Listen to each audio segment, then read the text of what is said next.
So what exactly happened?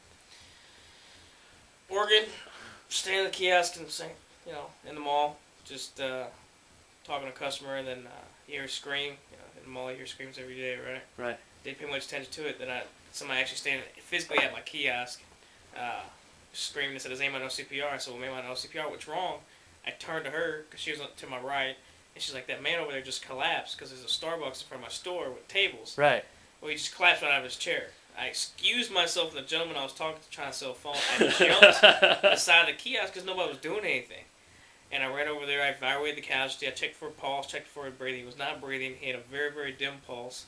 Then I immediately started CPR. Tilted his head back, moved his dentures out the way. Dentures? No, you didn't. Yes. Oh my God, dude. Luckily, another woman knew CPR, and she actually taught a class. She had that thing that goes over the lips.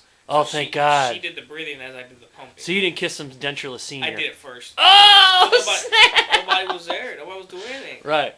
So I had to tilt the head back, The bad thing, the real emotional part about it was this daughter was probably in her late 20s and 30s. Right. Was going hysterical. She was sitting there watching. She just watched her dad collapsed. Oh, my God.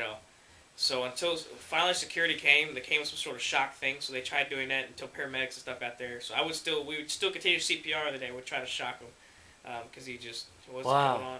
And then St. Charles or St. Louis County cops showed up. I just kept doing it. What mall was this at? Fairview South Heights? County. Oh, South County.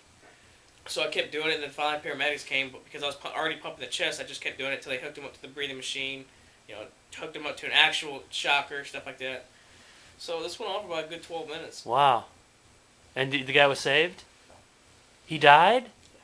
Oh my God! I didn't expect that ending. It was within I got to his side within probably about 60 seconds of him collapsing, and that whole time I was checking his pulse. Right. Barely had a pulse. Was not breathing. I found out a couple days later he did not make it. Holy fuck! And the way I found out is his daughter. This happened on Thursday. His daughter came up to the mall on a Saturday, looking for me, and I'm standing there in the kiosk working, and I recognized her, and she walked up, and she's like, "Are you the one?" I was like, "Yeah," and she just immediately started bawling.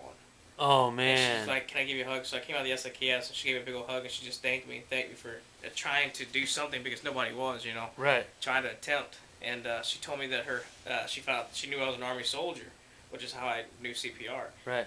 She said that her father had fought World War II.